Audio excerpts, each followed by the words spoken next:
आज चारों ओर हम देखते हैं कि लोग नैतिक और सामाजिक रूप से कमजोर होते जा रहे हैं। हर जगह दुख, गुस्सा और निराशा का माहौल है। हम सब चाहते हैं कि यह हालात बदलें, लेकिन जब खुद कुछ करने की बारी आती है तो हम अपने आप को कमजोर और असहाय समझते हैं।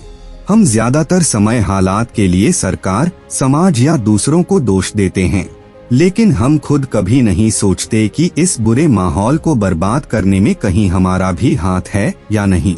अगर हम ईमानदारी से अपने काम और सोच का विश्लेषण करें तो हमें साफ समझ में आ जाएगा कि केवल दूसरों को दोष देना ठीक नहीं है। हो सकता है कि हम भी कहीं न कहीं गलत हों। बहुत लोग इसलिए भी अपना काम सही ढंग से नहीं करते क्योंकि वे दूसरों को गलत करते हुए देखते हैं। वे सोचते हैं कि जब और लोग ईमानदारी से नहीं चल रहे तो मैं क्यों चलूं, लेकिन यह सोच ही सबसे ज्यादा नुकसान करती है। अगर हम खुद सही काम करना शुरू करें तो धीरे धीरे और लोग भी प्रेरित होंगे। देश की तरक्की केवल विशालकाय इमारतों और रास्तों से नहीं होती, बल्कि नागरिकों के अच्छे चरित्र से होती है। जब लोग सच्चे, ईमानदार और नैतिक होते हैं तभी देश महान बनता है। अच्छे चरित्र का मतलब है सच्चाई को अपनाना, अपने कर्तव्यों को अच्छे से निभाना और आत्मनियंत्रण रखना। हर व्यक्ति के अंदर बदलाव की ताकत होती है। अगर हम खुद सुधरें तो समाज सुधरेगा और समाज सुधरेगा तो देश भी सुधरेगा। व्यक्ति का चरित्र उसकी पहचान होता है। यह उसकी सोच, व्यवहार और निर्णयों में झलकता है।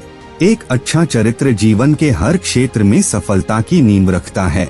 जब कोई व्यक्ति ईमानदारी, सहानुभूति, समय पालन और कर्तव्य के प्रति सजगता जैसे गुणों को अपनाता है तो वह समाज में एक सकारात्मक बदलाव लाता है। जब नागरिक अपने निजी और सार्वजनिक जीवन में नैतिक मूल्यों का पालन करते हैं तब देश में ईमानदारी, अनुशासन और सामाजिक सद्भाव बढ़ता है। इसका असर प्रशासन, शिक्षा, राजनीति, व्यापार और समाज के हर क्षेत्र में दिखता है।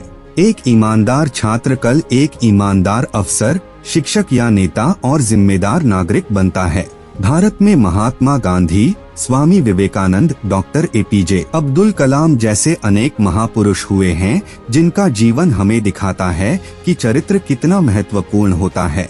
गांधी जी ने सत्य और अहिंसा को अपने चरित्र की पहचान बनाया और पूरे राष्ट्र को स्वतंत्रता की ओर प्रेरित किया।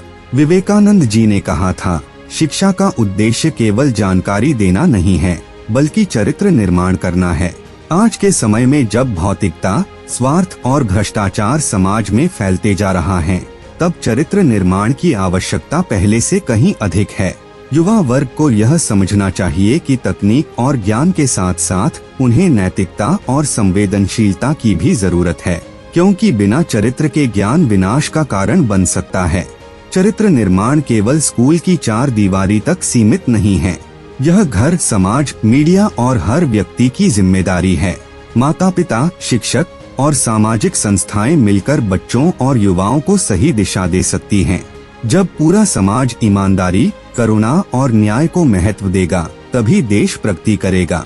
अंततः यह कहा जा सकता है कि राष्ट्र की असली ताकत उसके नागरिकों में निहित होती है और नागरिकों की ताकत उनके चरित्र में। यदि हम एक सशक्त, समृद्ध और शांतिपूर्ण भारत देखना चाहते हैं तो हमें सबसे पहले चरित्र निर्माण पर ध्यान देना होगा।